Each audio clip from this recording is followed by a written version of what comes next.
नमस्कार मो YouTube channel को आपण समस्त को बहुत बहुत स्वागत।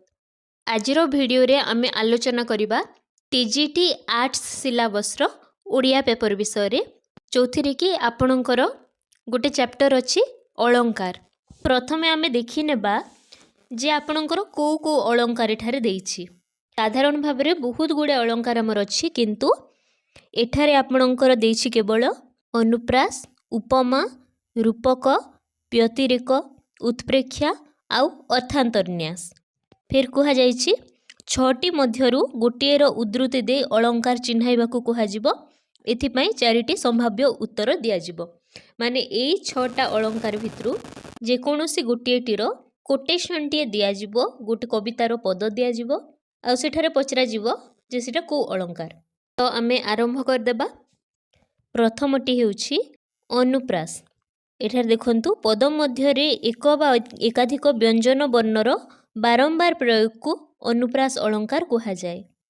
अर्थात गोटिए बा गोटिएरु अधिक व्यंजन वर्ण बारंबार व्यवहार हेथिबो।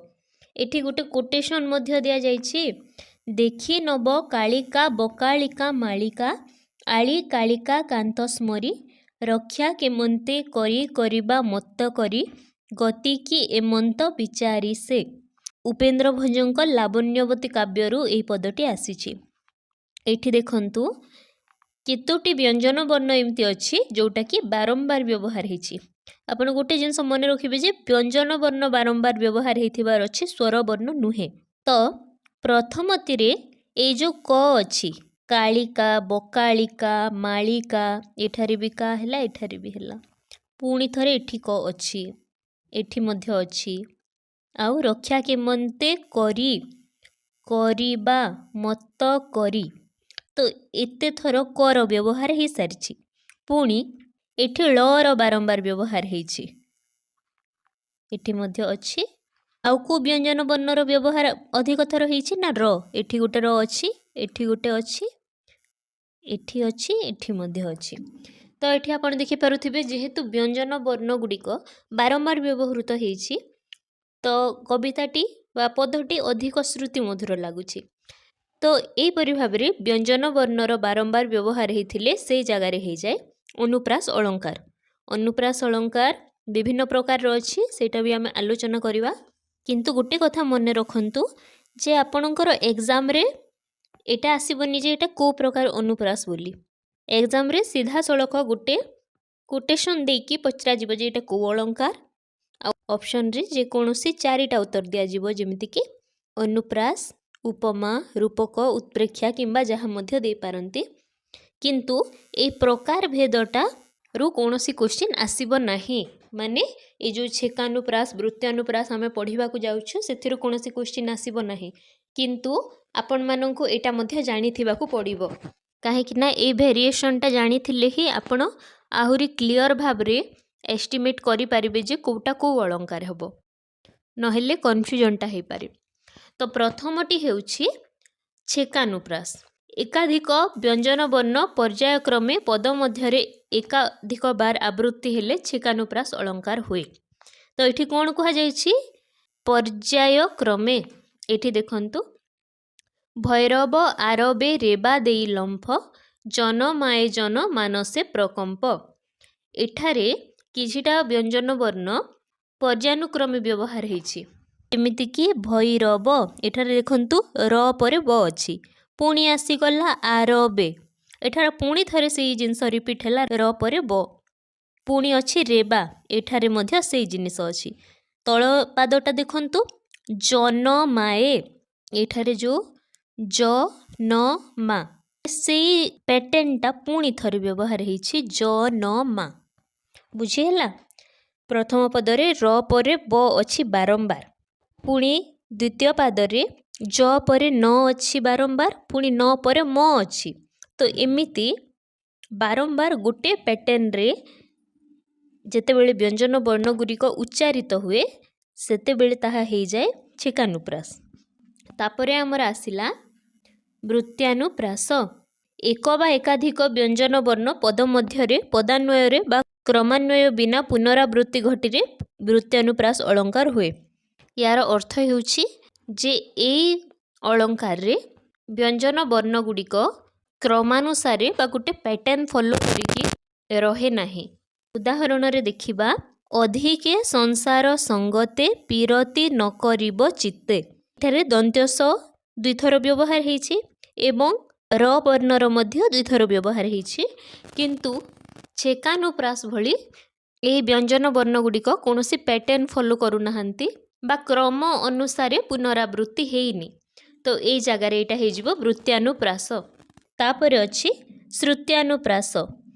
तालु दंत आउ कंठ एटा कर्णटा हे जाइछि, एटा कंठ हबो।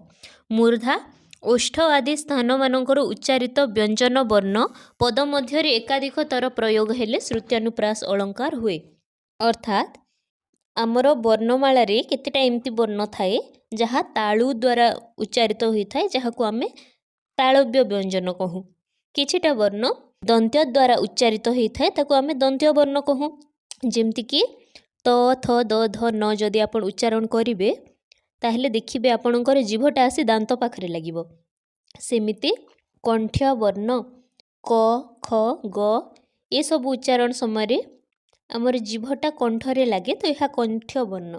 पुणी ओष्ठ्य वर्ण जेतेबेले आमे कहूछु प म ए वर्गर व्यंजन वर्ण गुड़िक उच्चारण समय आमर दुई ओठटा परस्पर सहित लागंती, तो एगुड़िक ओष्ठ्य वर्ण। तो एठार उदाहरण रे देइछि आन आनंदकु लक्ष्य देबार नोहे जन जनक जननी मनकु मोहे। तो एठारे देखंतु को को व्यंजन वर्ण तो बारंबार व्यवहार होछि। प्रथमटी होछि न, एठारे अछि, एठारे मध्य अछि, नोहे रे अछि जन जनक जननी मनकु मोहे। देखंतु केते थर नटा यूज होइछि। एबे न को जदि देखिबा तो न होछि गोटे दंत्य वर्ण। आमे जेतेबेले न बोली उच्चारण करछु जीभटा आसी दांत पाखरे लागुछि। पुणी अछि द, एठारे अछि देबार, तो द मध्य गोटे दंत्य वर्ण। ए सब दंत्य वर्ण जेहेतु बारंबार व्यवहार हेछि एहाकु आमे कहिबा श्रुत्यानुप्रास। तापरे रहिछि लाट्यानुप्रास। पद मध्यरे शब्द और अर्थर पुनः प्रयोग होउथिले मध्य सेमानंक मध्यरे अर्थगत पार्थक्य परिलक्षित हेले लाट्यानुप्रास अलंकार हुए। एठारे जो अर्थगत पार्थक्य दिया जाइछि एटा एक्चुअली रे हबो तात्पर्यगत पार्थक्य। तात्पर्यगत पार्थक्यर माने होछि उद्देश्य अलगा थिबो। माने पद मध्यरे गोटे शब्द थिबो जोटा कि बारंबार यूज हेछि, रिपीट हेछि, आउ तार जो अर्थ थिबो सेटा भी सेम थिबो। जेमति कि एठारे उदाहरण देछि उपाधि जड़िते उपाधि जड़ित उपाधिरे आज करिबे जड़ित। राधानाथ रायंक दरबार काव्य एटा आसीछि। एठारे उपाधिर अर्थ तीनिटा जाक जगार समान। तो दरबार काव्य रे पठाणी सामंत आउ काउपुर जमीदार को उपाधि दिया जिबा पई इंग्रेज सरकार गोटे दरबार बसैछंती बारबाटी दुर्गरे। तो सेई जगार विभिन्न लोक आइछंती जो माने कि आगरु उपाधि पाई सारिछंती। तो एठारे से कहउछंती जे उपाधि जड़िते उपाधि जड़ित, माने जो मानंको आगरु उपाधि जड़ित करा जाई सारिछि सेमाने कोन करिवे उपाधि रे आज करिवे जड़ित। सेमाने उपाधि देबे, उपाधि जड़ित करिवे काहाकू ना जो माने आज उपाधि पाइबाकू आसुछंती। तो एठारे तीनटा जाक जगार उपाधिर अर्थ सेई सेम, कौनसी अर्थगत पार्थक्य नाही, किंतु तीनटा जाक उपाधिटा अन्य अन्य उद्देश्य बा तात्पर्य रे बा अन्य मोटिव रे कुहा जाइछि। तेणु ए जगार हेजिबो लाट्यानुप्रास। शेषरे अछि अन्त्यानुप्रास। प्रत्येक पादर शेष व्यंजन वर्ण तार परवर्ती शेष व्यंजन वर्ण सह साम्य रखी पुनः व्यवहार हेले अन्त्यानुप्रास अलंकार हुए। आउ एठारे आउ गोटे जिनिस हुए जो उपांतरे थिबा स्वर वर्ण। उपांत कोट एटा एठारे अन्त्य वर्ण होछि म, शेषरे अछि म, एठे मध्य म अछि। तो अन्त्यानुप्रास रे कोन हुए ना शेष वर्ण गुड़िक मिसी जाए। एठारे देखंतु मिसुछि ना, ऊपर भी म अछि तळे म अछि, किंतु जो उपांत्य वर्ण अछि माने एठारे उपांत्य वर्ण होछि का आउ एठारे बा अछि। तो एठारे देखंतु ए जो का हेछि एटा केमति हेछि करे हलंत युक्त आ। तो एठारे उपांतरे अछि वर्ण क्वाकार का किंतु ସେଥିରେ ଆମେ ଦେଖିବା ଯେ ଏଇ କାରେ ସ୍ୱର ବର୍ଣ୍ଣଟା କେଉଁଟା ତ ସ୍ୱର ବର୍ଣ୍ଣ ଏଠି ଯୋଡ଼ି ହେଇଛି ଆ ଯଦି ଏଠାରେ କୁ ଥାନ୍ତା ତ ସେଠାରେ ଆମେ କହିଥାନ୍ତୁ ଯେ ସ୍ୱର ବର୍ଣ୍ଣ ହେଉଛି ହର୍ଷଉ ତ ଏଠାରେ ଦେଖନ୍ତୁ ଉପରେ ଏଇ ଯେଉଁ କାରେ ଆମେ ଦେଖିବା ତାହେଲେ କେଉଁ ସ୍ୱର ବର୍ଣ୍ଣ ଲାଗିଛି ନା ଆ ସେମିତି ଯେଉଁ ଏଠାରେ ଅଛି ବାମ ଏଇଟା ହେଉଛି ଉପାନ୍ତ୍ୟ ବର୍ଣ୍ଣ ତ ଉପାନ୍ତ୍ୟର ସ୍ୱର ବର୍ଣ୍ଣ ଏଠାରେ କ'ଣ ହେଲା ନା ଆ ତ ଏଇ ଆ ଆଉ ଏଇ ଆ ମଧ୍ୟ ମିଶୁଛି ମାନେ ଏଇ ଯେଉଁ ଅନ୍ତ୍ୟ ବ୍ୟଞ୍ଜନ ବର୍ଣ୍ଣ ମିଶୁଛି ଆଉ ଉପାନ୍ତ୍ୟ ସ୍ୱର ବର୍ଣ୍ଣ ଯେଉଁଟାକି ହେଉଛି ଆ ଦୁଇଟା ଯାକ ସମାନ ଅଛି ବା ମିଶୁଛି ତେଣୁ ୟାକୁ ଆମେ କହିବା ଅନ୍ତ୍ୟାନୁପ୍ରାସ ତ ଏଇଟା ମଧ୍ୟ ଅନୁପ୍ରାସର ଅନ୍ତର୍ଗତ ତ ଅନୁପ୍ରାସର ପ୍ରକାର ଭେଦଟା ଏଠି ସରିଯାଇଛି ପୁଣି ଥରେ କହିଦେଉଛି ଯେ ଆପଣଙ୍କୁ ବିଲକୁଲ ପଡ଼ିବନି ଯେ